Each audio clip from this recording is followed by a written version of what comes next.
images of glory in my mind at enlistment. Overhead, a flapping red, white, and blue, filling the distance. A grand divide between myself and conscientious convictions or belief systems that stop people from killing over religion. I was young, and I was out of options in my mind. It was supposed to be fun, my obligations ill-defined.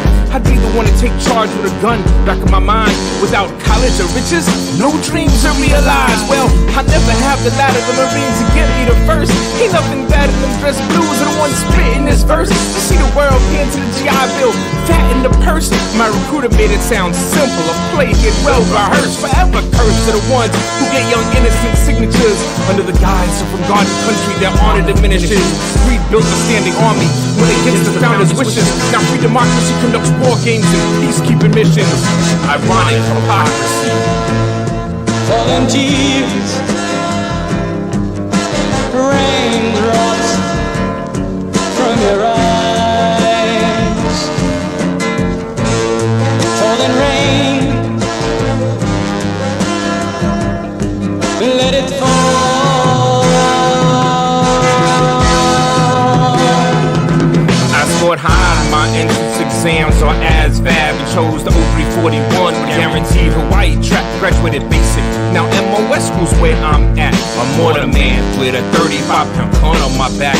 Plus my rifle 8 pounds, 65-pound pack. I'm 18, weigh a $195 and feel jacked. 108 pounds on my back, a boot marine and Cadillacs. A short 20-mile hump, 4 quarts in my flat. After 7 miles, swearing my right foot cracked. I'm an E1, tell my sergeant I think it snapped. He's an E5, shouts private, don't beat me crap. You got 2 feet, compensate and don't fall back. After 4 more miles, my left foot joins in the act. Only 9 more to go, I walked them all, that's a fact. 1 certificate for intestinal fortitude, not having shat. And 3 months healing, lost Hawaii to Guantanamo, rap. Sergeant David Twa, who I met in 6th grade. Dress greens, patent leather, and a high top fade. My mind was made up, I couldn't wait to grow up so I could sign up, man up, and stop the corrupt. A champion for God and country. Just wait till they get a load of me, an unstoppable PFC. Private first class, polished brass. I wanted to kill all the black pajamas that were hiding in the grass. But with no war in sight, my plight to fight never took flight. So I trained during the day and got drunk at night. Set my sights on all types of glory. Fast forward to Afghanistan, totally different story. IEDs, enemies, no front line to see. 80 pounds of gear in the desert, I could hardly breathe. Blood-stained fatigues, very many colleagues sent home to the VA to live with PTSD. Everyday recruiters go to inner cities and ask for falling tears, raindrops from your eyes. Falling rain, let it fall.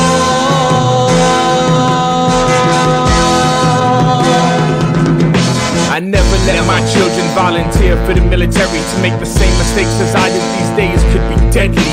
If they're drafted with Dodgers, my go back stay ready. I support Manning and Snowden. You know where this country's heading. Global tyrant, hegemonic, bully police force, demonic practice, virgin sacrifice, bloodlust. All your wars valuing corporations over people. This is sick worship by objects and pure evil.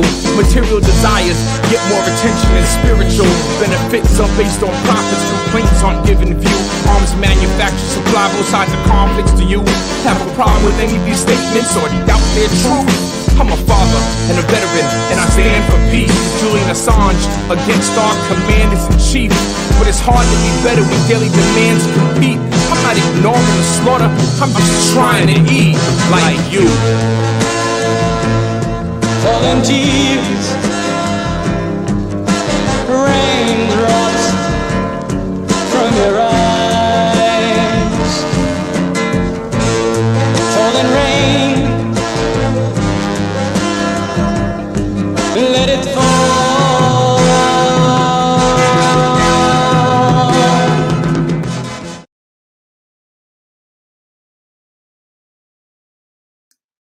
Hey, good afternoon, everyone.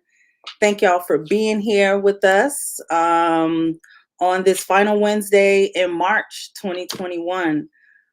My name is Natasha. I'm an Air Force veteran. After 20 years on active duty, I retired in February 2016. A whole bunch of stuff came up for me after I retired that I really hadn't processed while I was on active duty. And a part of that journey is, realizing moral injury for the things and conflicts. And a lot of my experiences have brought like great moral injury. And so a part of that has been, feels like a natural transition to really organize and be in community with veterans who believe in peace, both at home and abroad. And so to that end, one of the things that I'm most excited about is our, not just why we started this webinar, but it's really around what we're trying to communicate each week when we're live, when we want to have current relevant conversations and learning opportunities, not just for the veteran community, but for those who join us and just may happen to see this live shared, whether you've been in the military or not. One of the things that I think is really important is to grab this link if you're on Facebook, if you're on YouTube, and share this live. It really does help to, share this good information with your friends, family, and followers. So thank y'all for being here. You could be anywhere else in the world, but you're here with us today. We have a really great show. I'm excited about our special guests who are going to really provide some tip to tail knowledge and information in terms of what's going on in Haiti. And I want to take a quick step back to say why we started this show. Really was a reflection after witnessing what we saw happen in Minneapolis, witnessing the murder of George Floyd under the knee of a cop, who happens to be going through trial right now in the city. And so, this is sort of a real focus around justice and liberation, not just here in the US, but also abroad, and how the US might play a part and role in that. So I feel like today's conversation is really relevant as we talk about what's going on in Haiti. One of the things that we were really intent on, not just releasing a statement, but we wanted to say, when we saw the federal response to the uprising after those murders, right? Not just George Floyd, but around that, we learned about Breonna Taylor and Ahmaud Arbery and so many others who might not have gained the same national attention, but we wanted the National Guard and a growing force of active duty troops who were being deployed to cities like Atlanta, DC, Louisville, Chicago, Minneapolis. We wanted them to not take arms against their neighbors, right? And so the term stand down is really where we continue to lift that up, that we believe that there needs to be a real reckoning and conversation around not just the military presence abroad as we consider it as war and conflict, but how militarized police presence in our cities also make people feel less safe, particularly those who are Black. So that's why we started this. Being that this, former cop is on trial this week is sort of interesting. So if, however you were able to pay attention, believe your eyes, to quote one of the lawyers who mentioned that in opening comments, stay engaged. We hope that this is going to be a lengthy trial, so we hope that people will engage. We plan to have folks on that's on the ground in Minnesota on with us soon to just help, provide more context. There's something much deeper happening in the city as folks are directly impacted by what is happening in this trial. So one cop is on trial right now, and the other 3 will be later on this summer. So we're going to have conversation and sort of, talk about this trial in an upcoming current events section of our live here. So we want you to engage. Let's learn, let's grow, let's, ask more questions when we're not sure about intent, and definitely want to make sure that we use this moment as an opportunity to grow and learn and to organize and to be a part of the community that is growing in response, saying that even as veterans, we know and have a unique perspective of things because we've experienced global war, not just what we see here at home, but what we've participated in abroad. And so to that end, we can be a part of the community that is really rising up in this moment, and saying, the state and federal, military presence on the people should come to an end, right? So I'll just sort of leave it at that and say, I hope that you'll continue to see these conversations as an opportunity to get involved, get engaged with your community, because it's so critically important. So I want to shift towards why I'm so excited about today's conversation, and why I think it's so, again, just so timely for us to be here. So I'm happy to welcome on today's guest, who, could make time to join us and talk about what's going on in Haiti. Not just here, what's going on currently, but really taking us a step back. So I'm happy to welcome Dr. Jemima Pierre and Dr. Peter Hudson. Dr. Pierre is a professor of Black Studies and Anthropology at UCLA and a member of the Black Alliance for Peace and its committee. Dr. Hudson is a professor of Black Studies and History at UCLA and a member of Black Alliance for Peace and its Haiti Committee. Welcome. Thank you. The floor is yours. Well, thank you. Thank you for having us to talk about Haiti and to speak with veterans. And I think this is an important thing because nothing that the U.S. does outside of the U.S. and inside is done without the force of the military. So I think it's important for us to do that. And thank you, Natasha, for inviting us to come.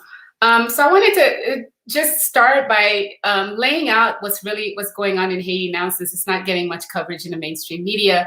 And what's going on is just there's been nonstop protests in Haiti. There have been nonstop protests for the past couple of years, but on February 7th, 2021, the 5-year term of the current the Jovenel Moïse, who is at this point an illegitimate president of the country, his term was set to expire, and he has refused to step down. And so he's refused to step down, and because he says he still has 1 more year, but also he's trying to change the constitution of the country, as well as have referendums on his term as president. And so, and this is an important thing because the Constitution comes in. The Haitian Constitution says that presidents in Haiti can only serve 1 term. And this has a very specific history because we have a history of dictatorship with the Duvalier dictatorship. And so once we were able to get rid of Duvalier, the new constitution was signed, which we celebrated its anniversary on Monday, that said that a president can only have 1 term. So he's trying to change that. But he's also saying that his term has not his term has not ended because the Constitution says it's 5 years after you get elected. His election was marked by fraud and corruption, and he didn't take office till a year after the elections began. But the Constitution, Article 134-2 says that even if there are delays in the election, the president basically the term from when he was supposed to take office till the moment of February 7th is when his term is supposed to be, which means that February 2021 is when he was supposed to step down. Now, Moïse, I have to say, has absolutely no mandate with the Haitian people. He was hand selected by the previous president, who himself was handpicked by the U.S. government in 2010 and placed in power against the wishes of the people. And we can talk about that in a little bit, but his name was Michel Sweetmiki, who was Sweetmiki Martelly, who was a performer and who was handpicked and basically placed on the ballot against the wishes of the people back in 2010. And so Martelly's mandate was never one that was fully accepted. He had very low voter turnout, and Moïse was even worse in terms of people not wanting him as president, but he was pushed in, and with only 21% of the Haitian population turning out to vote. Since then, there have been complete protests against him. He's been accused of corruption because of money he's taken, and I can talk about that separately as well because it's a very complex situation on the ground. But the point is, he's been accused of corruption. There have been tons of protests against him since he came to power, since before he came to power. There were a bunch of protests in 2018, 2019, and since 2020, January 2020, he has been ruling by decree, which means that he dissolved parliament and sacked all the Supreme Court judges, which means that this is a one-man show. And what we see is a dictatorship in making. And Haitian civil society, including the Haitian Bar Association, all kinds of opposition leaders, students, doctors, the church, everyone has protested against Jovenel Moïse's extension of his term. Everyone except apparently the people that matter most when it comes to Haiti, which I call our white rulers, which is the United States, the United Nations, and the Organization of American States. And what Haitian people realize is that the only reason Moïse is in power is because he has full United States support. And through the US support, he also has support of the Organization of the American States and the support of the EU, the European Union, as well as the United Nations. Now, why this is important is to also talk about the fact that how is it that the US, the UN, and the OAS has so much power in Haiti? And so what's important then is to really move our lens and shift from the Black despot, right? This president that's refusing to leave power, and focus on the people that actually make the decisions for this supposedly sovereign country. And those people are the US primarily, France, the UN, the OAS. Now, to understand why it is that there's a group of people which they've self-styled themselves as the core group, which is a group that basically decides, the core group is, we don't know what area, but they're first convened in 2004 because Haiti has been, I say, effectively under occupation since 2004. Now, this is the important part of the story because since 2004, Haiti has been under UN occupation, which is also led by the US and the OAS. And these groups come together and make all kinds of decisions. And what do I mean by occupation? Well, in 2004, the US basically came into Haiti, sent the Marines, and basically removed our elected president, our popular elected president, Jean-Bertrand Aristide. They sent the Marines to his house, picked him up, put him on a plane, and took him to the Central African Republic.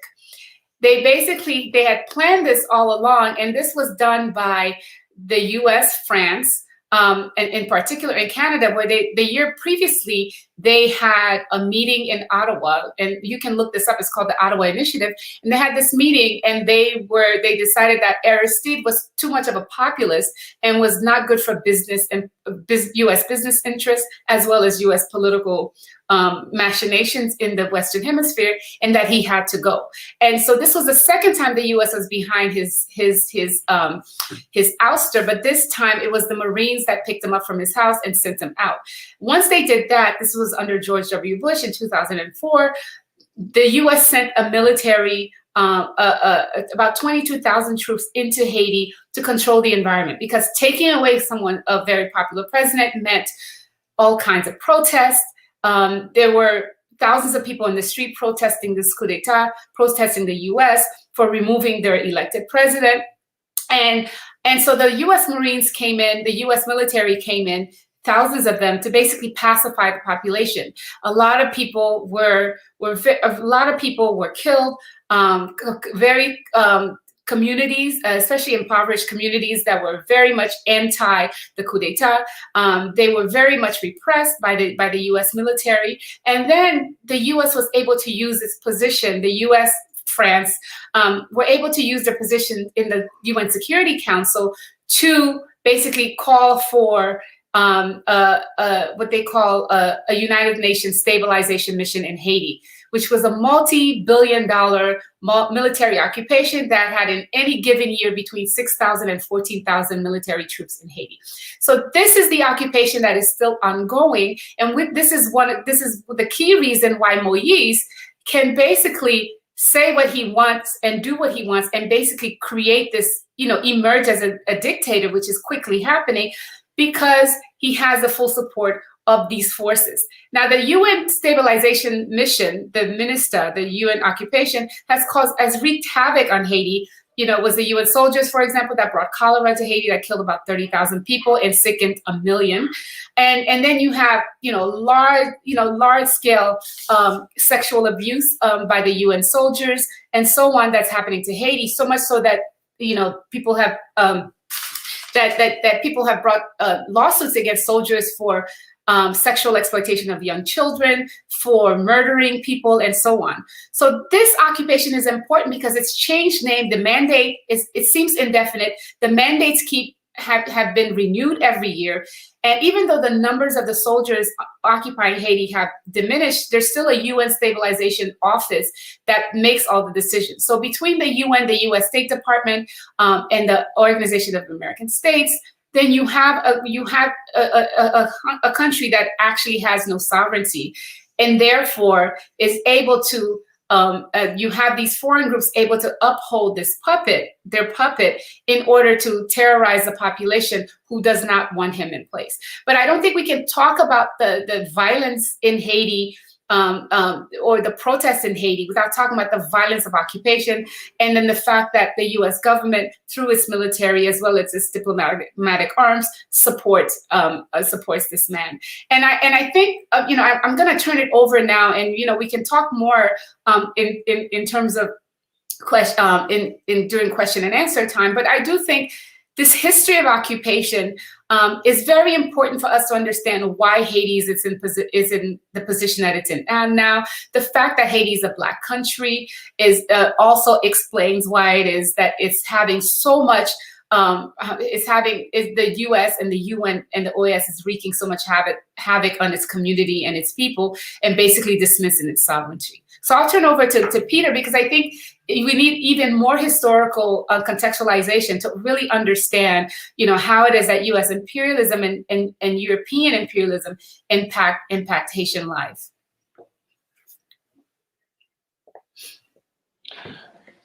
Many thanks, Ms. Natasha, for the invitation to speak to the group, and thank you to everyone for showing up to listen. I want to say, and I think everyone here probably knows this better than I do, veterans have obviously been so, in some ways, contradictorily important to peace movements in this country and around the world. And I've been fortunate enough to recently write about a former veteran who went AWOL before he was shipped out to Vietnam, and wrote about his work on anarchism, the tradition of anarchism, which was published by a journal, the Black Agenda Report, which is also edited by a veteran. So, I feel like a lot of the work that I'm doing as a scholar is informed by and supported by the veteran community. I also think that one of the ways that, in some ways, I could say that I was introduced to the study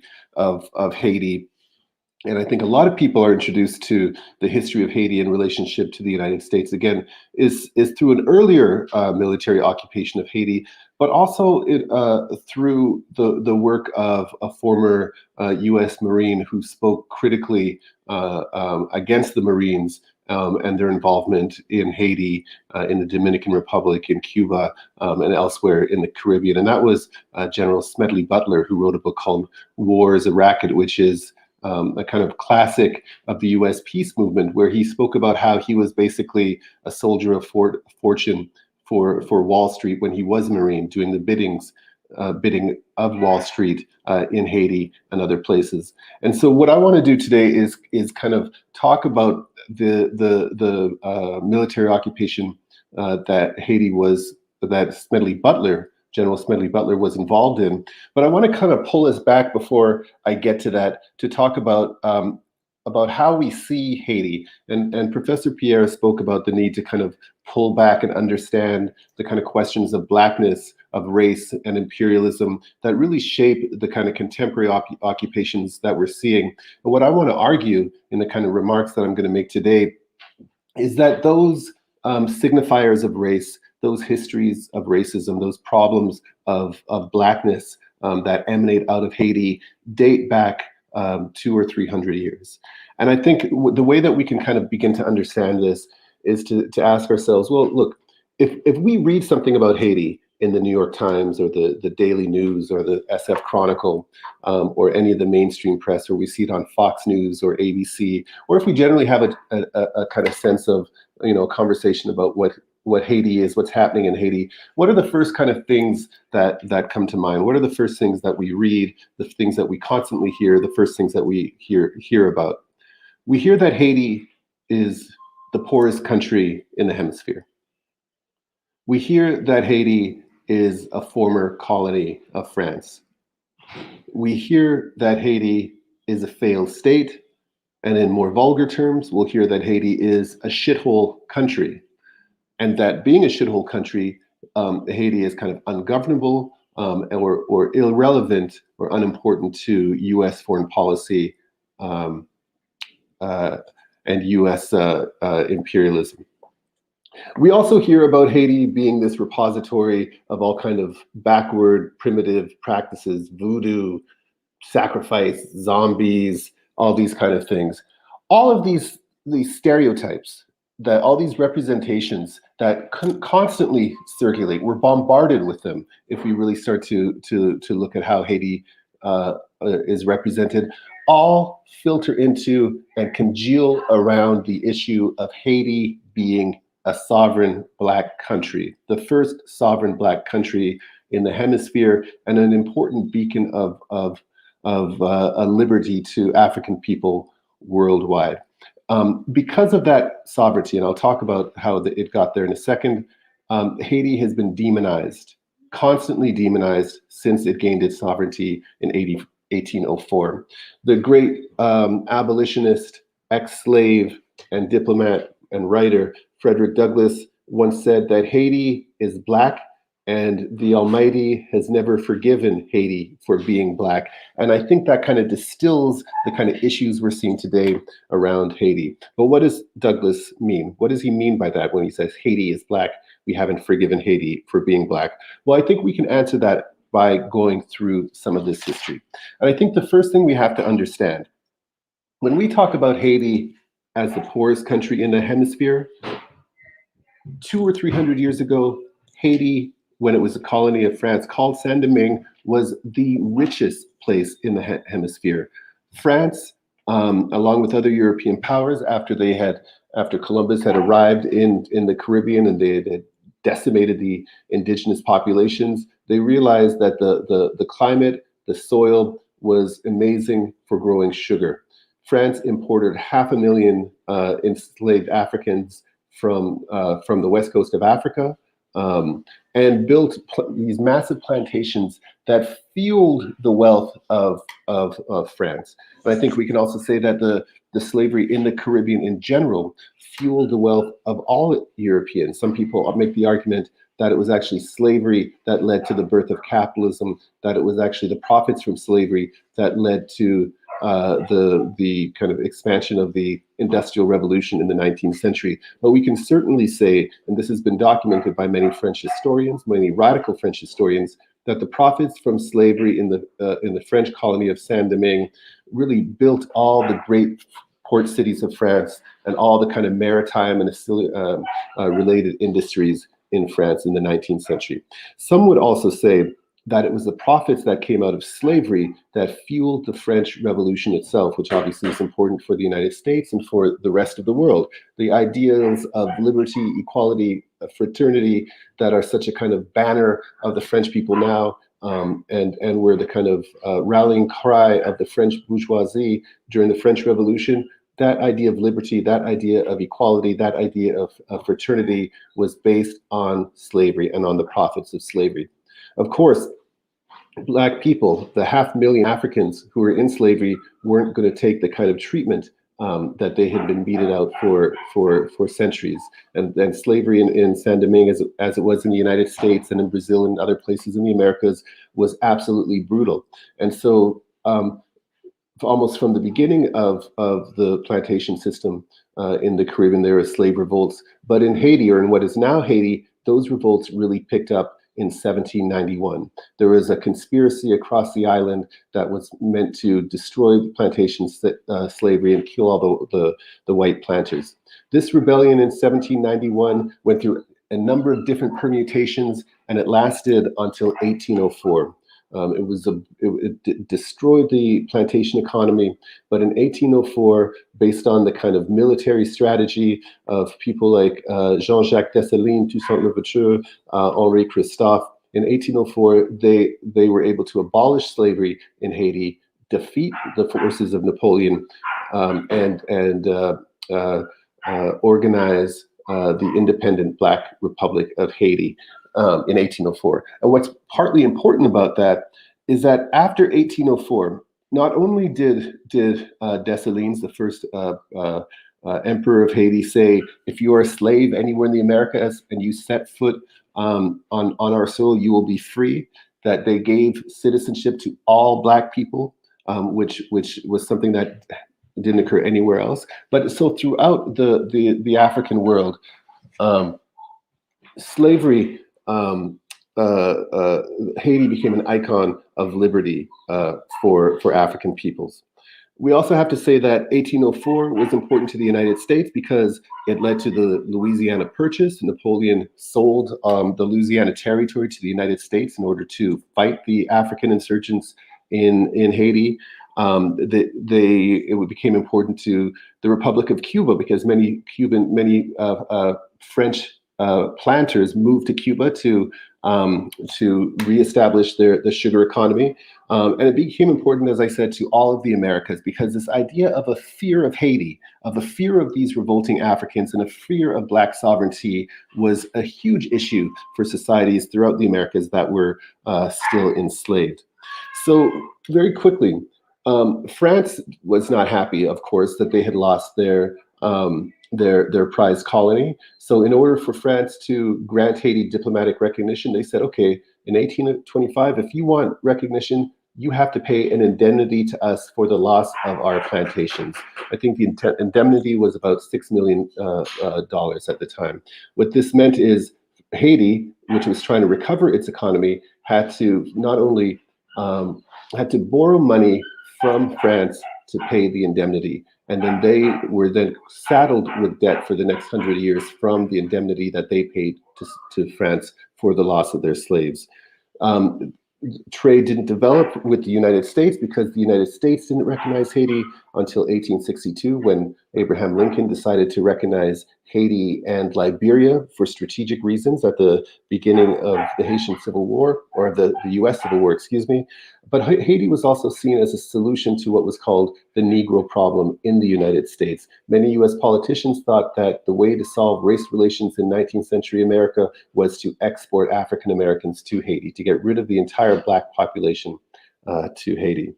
Going to the 1890s, we see Frederick Douglass being kind of mobilized by the U.S. State Department to try to gain a lease on some Haitian territory for military interests. And now this question of Douglass going to Haiti and the question of Haiti's importance in the hemisphere really starts to pick up in the 19th century. And the reason for this is the building and the opening of the Panama Canal, which officially is opened in 1915, but is being built for almost 2 decades before that. Haiti and other islands in the Caribbean were important in terms of the maintenance of shipping lanes through the Caribbean Sea, through the Gulf of Mexico, and to the Pacific Ocean. Basically, the entire kind of logistical nodes, and we know a lot about that from the Suez Canal, for the Americas became extremely important because of the opening of the Panama Canal. So it was in the U.S. interest to make sure that there was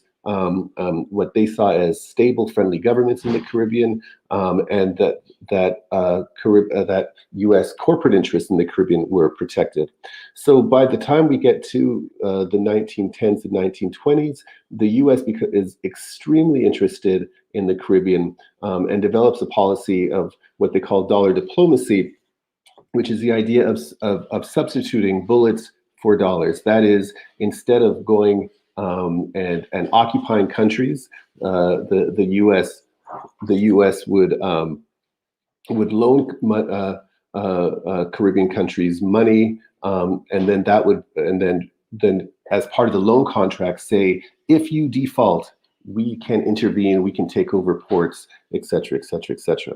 And so we see then this kind of huge corporate interest growing in the Caribbean. In Haiti in particular, in the 1910s, the Citibank, what we know as Citigroup, became extremely interested in Haiti. They started taking over Haitian sugar plantations. They started taking over Haitian railroads. They started taking over Haitian ports, and they began trying to take over Haiti's national bank and Haiti's national debt. They frequently, especially a gentleman by the name of Roger Farnham, who was the vice president of the Citibank, frequently called on the State Department to help them protect their interests in Haiti. So every once in a while, U.S. Marines would show up in Haiti and bully U.S. presidents on behalf of the Citibank. In 1914, when Haiti was going through some internal political turmoils, the Citibank called on the U.S. On the State Department, and the State Department called on the U.S. Marines and asked them to go to Haiti and take the entire gold reserve of the Haitian government and move it to Wall Street, which is what they did. They came in at night, marched it out of Port-au-Prince, loaded it up onto the gunboat Machias, and took it to the coffers of a bank in Wall Street. A year later, Roger Farnham again called on the State Department and said that we needed to have a stable government in Haiti. Can the U.S. Marines come? They did exactly that. From 1915 to 1934, U.S. Marines were present in Haiti. Haiti was under U.S. military occupation, and this brings us back to the early quote of Smedley Butler. What happened under the U.S. occupation? Well, first, the U.S. government rewrote the Haitian Constitution. Secondly, they brought segregation practices to Haiti from the U.S. South. Third, they went on brutal killing sprees of Haitian peasants. They enforced what was called the Corvée law, which was basically a forced servitude law that had been inherited by the French and brought hundreds and thousands of Haitis into service to build roads across the country. They burned villages to try to root out the peasant guerrillas, and they continue to kind of impose their control through the Citibank on Haiti's finances, ports, debts, et cetera, et cetera, et cetera.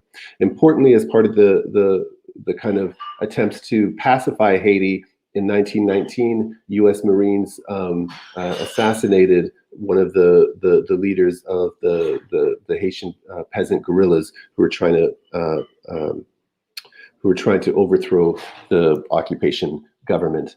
It's important to know that when Roger Farnham from the Citibank was talking about Haiti and was trying to justify the decision to intervene in Haiti, he described the Haitis as ungovernable. He called them as nothing but grown-up children. And part of the logic of the occupation was the idea that the U.S. had to intervene because they had to deal with these children effectively. And I want to argue, I mean, the occupation lasted until 1934, and it only ended because of protests first by Haitian students, which then galvanized the international community, including many people in the United States, against the U.S. presence. But I want to argue that not only was the the justification of the occupation made through these racial lenses, that it was because of this idea, this paternalistic idea that the Haitian people were children, that occupation had to occur. But the flip side of the Haitian people being children is the idea of Haitian people being savages. So there's this kind of twin movement that occurs in these representations of Haiti that were absolutely critical to how the U.S. and how the State Department has been dealing with Haiti. And I'm going to I want to leave it at that. But I just want to say then that after the occupation, or the part of the issue of the occupation was this fear of Haiti that was kind of riven through this kind of racism. But that fear of Haiti has always also been a fear of Black sovereignty, a fear of African people ruling, and a refusal of the white countries to allow Haiti to live its life, to determine its own destiny, to be sovereign. But that fear also has to be understood, that instead of being simply the poorest country in the hemisphere, Haiti has consistently been profitable, first to France, then the United States, then to many members of the core group of the United Nations, of the OAS. There's been a long history of extractive processes which have been justified by the idea that Haiti is savage and ungovernable. But at the end of the day, while racism is important here, so is this question of profit. So I hope that gives you some kind of background to understanding what's going on today. And of course, I'd be happy to answer any questions and clarify any comments I made. Thank you so much. Thank you, Peter, I have a full page of notes here to follow up and expand my own learning. There's so much, there were gaps in my knowledge. And so I heard it in what you were speaking of. And when Jemima and I talked earlier this week, I was sharing with her that when, in my final duty assignment on active duty, which was in Panhandle of Florida with the Air Force Special Operations Command.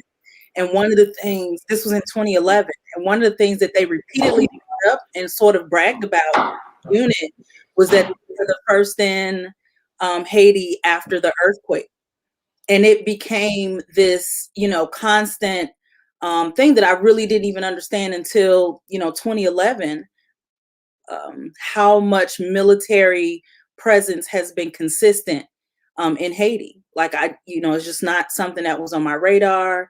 The operations that have, happened that are outside of the media really, lies in the Special Operations Command. So again, what you all are, talking about is really filling in some gaps in things that, and I'm hopeful that those that are out here listening are also, taking this in and really, giving attention to a topic that really hasn't been talked about for the reasons that you all are also bringing up. We also see, anti-Blackness in terms of, where we call and claim for peace, right? Haiti just is not one of those nations that we talk about.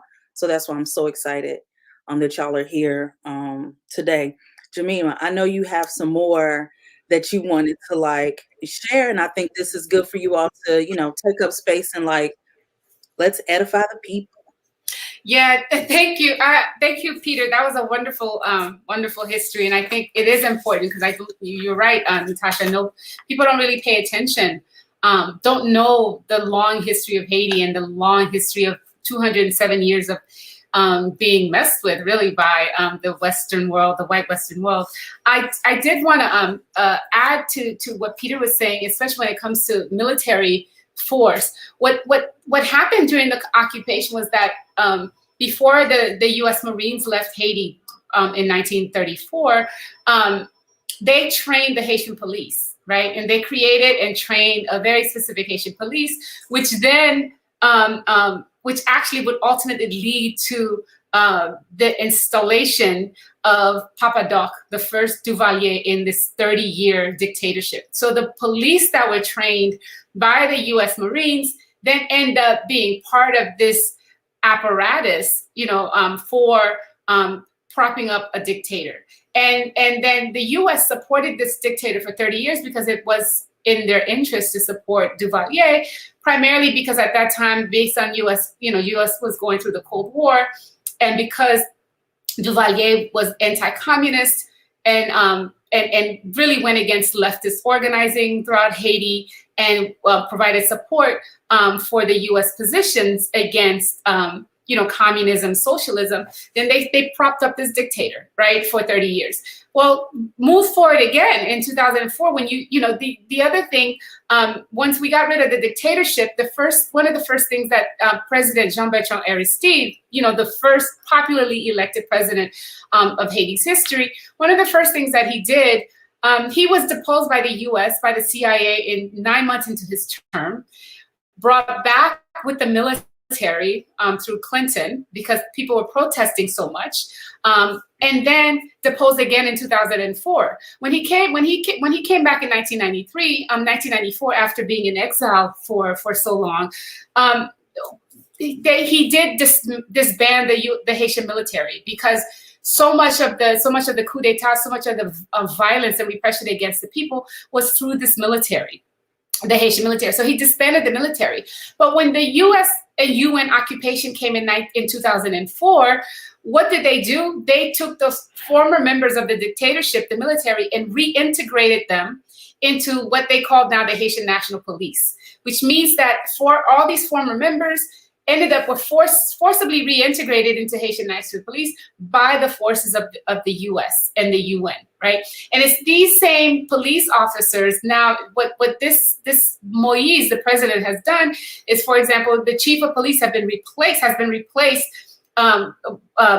He replaced him in the fall with one of the key architects of repression during the 2004 coup d'etat against Aristide. So we have to see, the continuing role of the U.S. interventions in key sites, and even as recent as 3 days ago, the Department of Defense sent its representatives to meet with the Moïse government to provide more support throughout the Trump administration. If you look at throughout the Trump administration, even before that, if you look at the pictures in Haiti, what these young kids have, these military weapons, the trucks, the tanks, you have to wonder, well, if this country's so poor, how can it afford all this military equipment?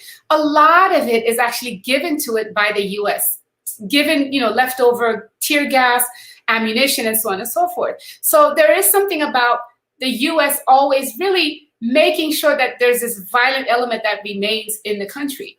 But the other thing that that is important for us at this moment is that what Haiti did for why they're propping up this man in particular is because of Haiti, because of the U.S.'s pivot to Asia.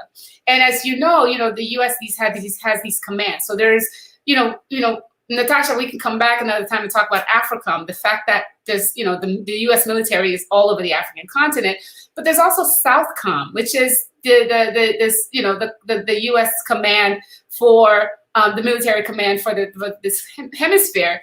And so Haiti is needed, for example, to support U.S. policies against Venezuela. Haiti was one of the few countries that voted against Nicolas Maduro being elected president and said it was Juan Guaido. And Haiti also, for the first time, recognized Taiwan, which is something that is completely against China.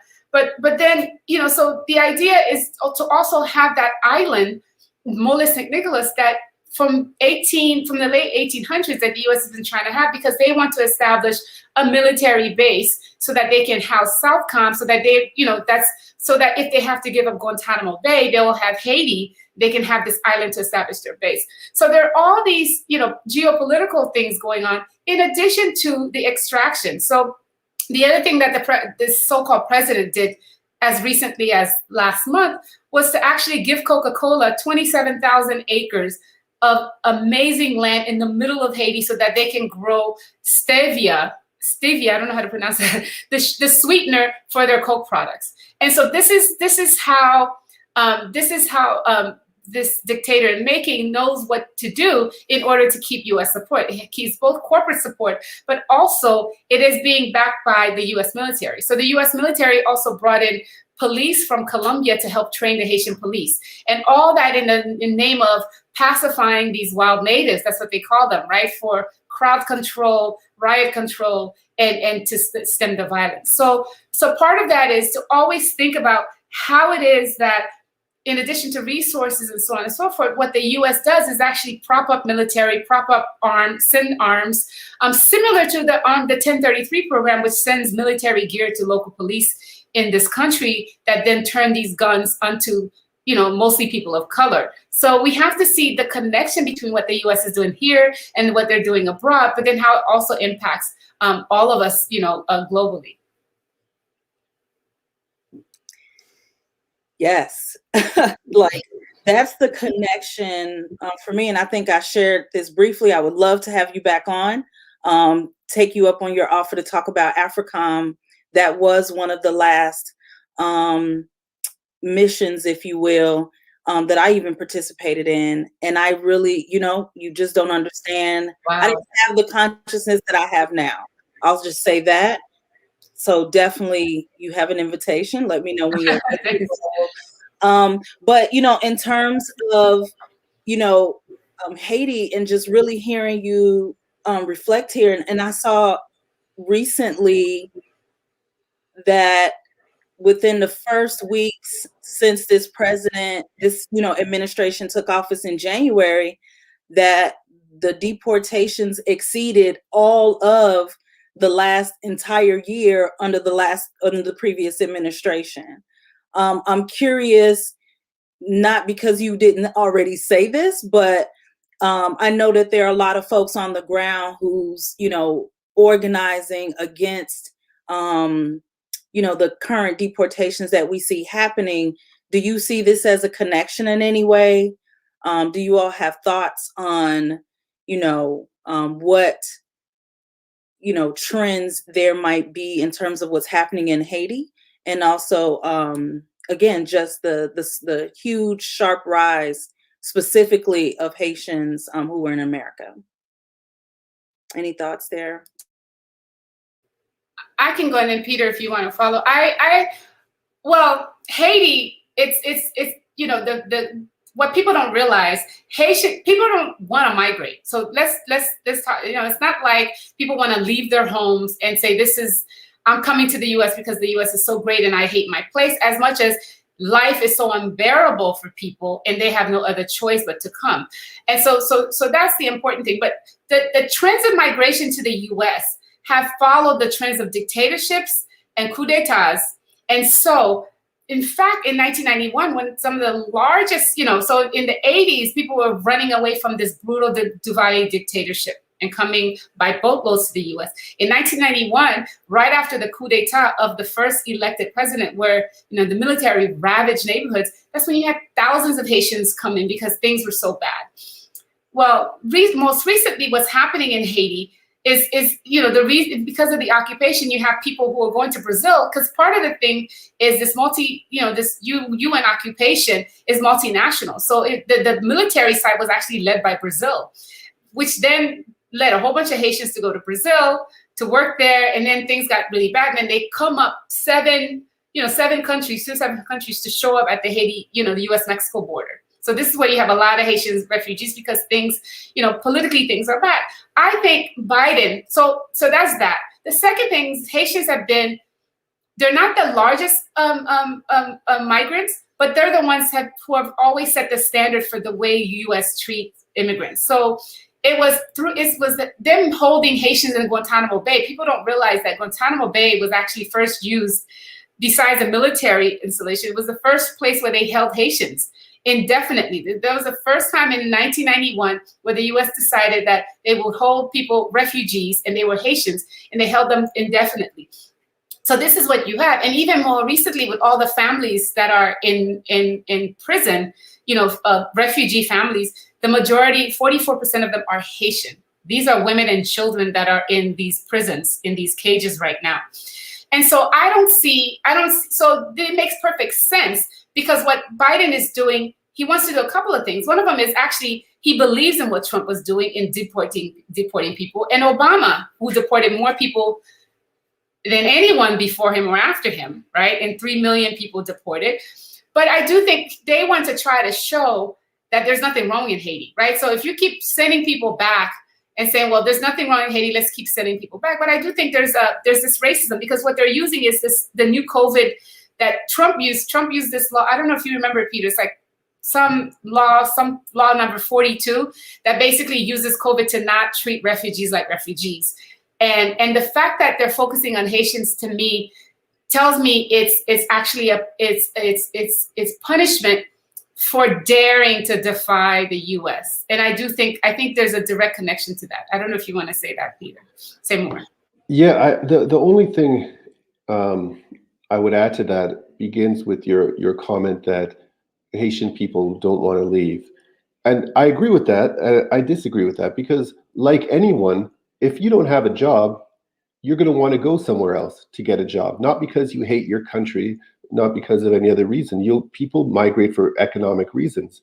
And I think in the case of Haiti, we have to look, yes, at the kind of larger political context to understand what's happening in terms of migration, but we also have to understand what the Haitian economy looks like.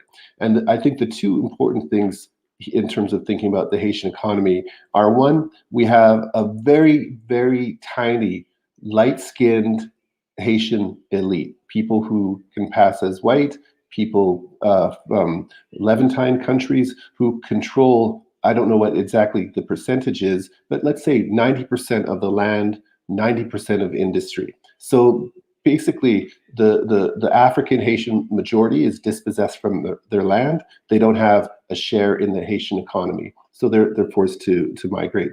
We also look so that's one part of the thing we have to look at. The other part is, again, what is the role of the United States in the Haitian economy? Well, the United States has fought against raising the minimum wage from whatever pittance it was to another pittance. They fought against land reform. They've tried to impose a kind of sweatshop economy where people are making nothing to make Hanes underwear. We also, I mean, I remember we were in Haiti a few years ago, and we learned that one of the things that had happened was a lot of Haiti's indigenous industry of tailors, of people who made clothing, et cetera, was destroyed by church groups who were bringing in bundles of clothing and distributing them to the people. So if you can get free clothing from an evangelical organization, why would you buy it from a local who makes it? And so we see then that what's happened, and this again dates back to, I think, the 19th century, but continued through the 20th century up into the present day, the efforts by the Haitian elite and North American forces to maintain the immiseration of the Haitian working classes and the peasants has also led to the kind of migration that we're seeing. That, yes. Again, that's what I think is so important to just understand too, for folks who are on the ground, who are, rising up in this moment. Just political education around what's actually happening and having context, I feel like is so critically important and oftentimes just not said. Jemima, I noticed you put in here, is this true about the minimum wage? Yes, and so one of the things that the WikiLeaks paper reveals, and so for anybody who wants to know what's really going on, there's a whole set of WikiLeaks and Haiti papers. The Nation released a bunch of them, and one of them is, the Obama administration was trying to stop the Haitian minimum wage from going from 24 cents an hour to 37 cents an hour. And so that tells you this is pittance, right? And so, but they were fighting against that little increase for the people. And it's important then for us to realize, like, what does it mean then for why is it that you want to keep, what is it that you want to keep the people at such a debased existence, right? And what does it do? You're right, Peter. It does create the space.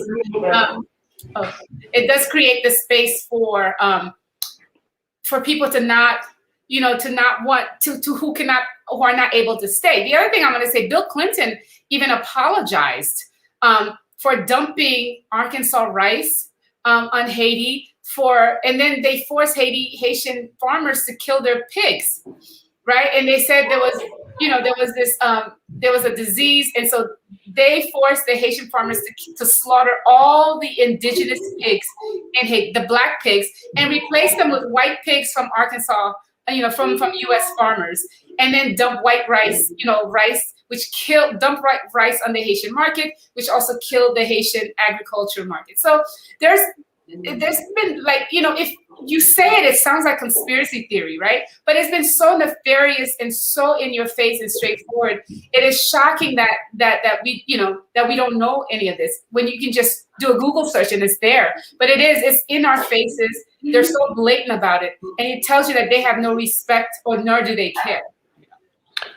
Yeah, the one thing I would add to that, I know there was a comment in the chat. Somebody was asking for me to say more about Citigroup, and I would like to say more about Citigroup. I'd like to say more about J.P. Morgan Chase. I'd like to say more about every single Wall Street institution. I think the kind of details of their involvement in Haiti and the Caribbean are extremely convoluted. But I think what I will say is this, and I don't mean this as a kind of plug for my own research, but I have a book called Bankers and Empire: How Wall Street Colonized the Caribbean. And it's basically a history of Citibank, of JP Morgan Chase, from their origins in the 19th century until the Great Depression, focusing on their activities in the Caribbean. I know that an extended excerpt from the book is available online for free via the Boston Review.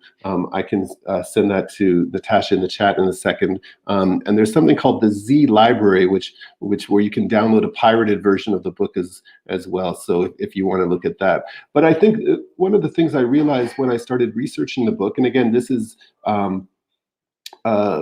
partly due to Smedley Butler's comments, also partly due to the work of the African-American writer James Weldon Johnson, who in the 1920s was the field secretary for the National Association for the Advancement of Colored People. And he wrote a 4-part series on Haiti for the Nation that came out in 1920, which is available online. And one of the things that he says at the introduction to his series, he says, to understand the U.S. military occupation of Haiti is to understand that that the Citibank. Sorry, there's a lot of background noise going on here. We have a puppy who's going a little crazy with our kids. But he says basically that to understand the United States military occupation of Haiti, one must understand that the National Citibank of New York effectively rules Haiti. And I say all of this to bring us back to the question of the economy and migration. And I think, on one level, Natasha, you were saying that when you were in AFRICOM, you almost weren't aware of what they were doing.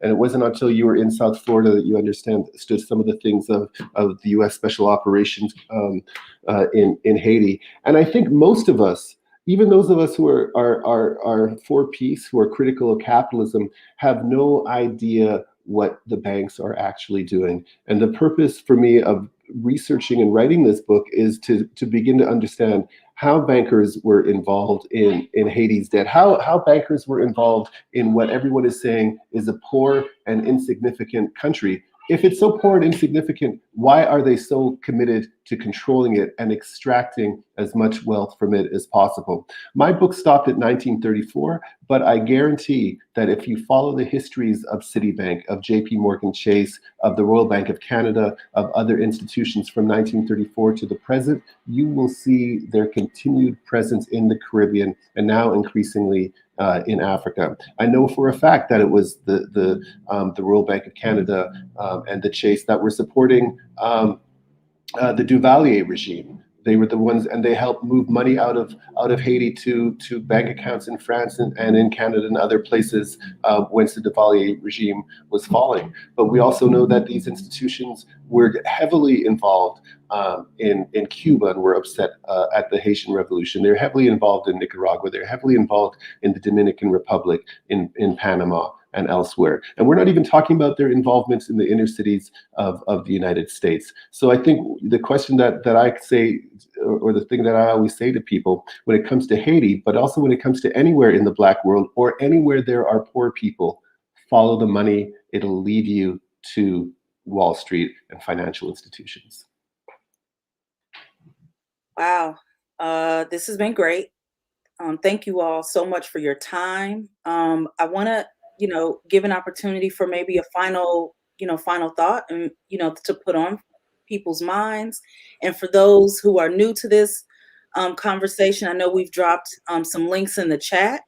And then for those who want to get involved, do you all have sort of a call to action, how people can stay engaged? I know you have upcoming events. Please, take some time to share those in your final remarks. Okay. Let's see. Sorry. Okay. So some people say they know. So I was reading the comments. But part of it is I do think people don't know a lot of what's going on. So I do think, for example, how many people know that Hillary Clinton left the Middle East in 2011 at the heart of the so-called Arab Spring, flew to Haiti, and told the sitting president that they had a plane waiting for him if he did not allow the elections to go forward with the U.S. chosen candidate. And that's what I mean, because there's certain things that, I do think a lot of people, even me, like if I didn't see the WikiLeaks pages, I would not have believed what was going on in Haiti, right? And so I do think it's important to say that, because there is a lot we don't know. There's a lot we know, and there's a lot because the mainstream does not actually cover Haiti at all. And when you see coverage of Haiti, you see, oh, these people are protesting again. Oh, there's another Black dictator, and there's violence again, and we see dead bodies and so on and so forth. But we don't see and we don't know the machinations of the imperial nations. So I do think it's important. And this leads me to one of the things that I think we can do as U.S. people, because we live in the heart of the U.S. empire. It is our moral responsibility, if we care about the world, if we care about people, to tell our government to stop messing with people outside. I think the U.S. is the reason that we have Moïse. The U.S. is the reason that we have so many guns and gangs in Haiti, because they supply it. And the U.S. government has issued statement after statement supporting this dictator in the making. And so we have a responsibility as citizens who pay taxes to really demand of our government hands off Haiti, basically, stop interfering in Haiti, but also as you're interfering in Haiti, stop mistreating the Haitian migrants that are running away from the political situation that the U.S. has a hand in creating. And so I do think we need to do that. I think there are a lot of organizations that are, so I think we owe it to ourselves to keep up to date, because the mainstream media is not covering it. So I think this is important to see what's going on in Haiti, and certain groups are following. So there's, Black Alliance for Peace, of course, there's Popular Resistance, there's Cold Paint, there's so many organizations that are really trying very hard to bring light into the situation happening in Haiti. So that's one thing. So if we could follow them, because there are always things going up, and Black Alliance for Peace will always put on our site upcoming events. We just had a major, and I have to say this, we just had a major international event for Haiti on March 29th, which is Monday, which was the signing of the Constitution after the end of the dictatorship. And there were people, we had protests in support, in solidarity with Haiti all over the US, in Atlanta, in Massachusetts, in New York, in DC. So that's important. And we also had them throughout the Americas, Venezuela, Bolivia, Puerto Rico, and Canada. So this was an international day of action that a lot of people participated in. So we're waiting for our next moves, because even as we've had all these actions have demanded that the U.S. stop interfering in Haiti, they're doubling down on supporting this this dictator in the making, and the Haitian people are not having it. They said no more return to dictatorship. So we know that there are things that are going to keep going, and they're still going to be protesting. And we're going to, Black Alliance for Peace in particular, we're going to be moving forward and making plans for future actions to support in solidarity with the people on the ground. And very, very quickly, I would just add, I like to think that I know a lot about these things, and I feel like I've done a lot of research on a lot of these issues. But what I also realize is the more research I do, the more I realize how little I actually know. And so, I might have a PhD or whatever, but I still feel I'm very, very much a student of Caribbean and U.S. and Haitian history. And one of the things that I feel, again, as a citizen, as a human, that following Jemima's comment is to always kind of stay informed and support both the kind of solidarity organizations in the United States as well as Haitian media to understand how people are seeing themselves. And I think, if you want to stay up to date with the articles published on Haiti Liberté, through the Institute for Justice and Democracy in Haiti, through Black Agenda Report, through the Haiti Info Project, and of course for the Black Alliance for Peace. And I'll also say the final thing too is, even as I think we're both here trying to dispel certain kind of stereotypes about Haiti and explain how those stereotypes kind of came into being in the public imagination. There's also the danger then of reinscribing Haiti as this space of exploitation, right?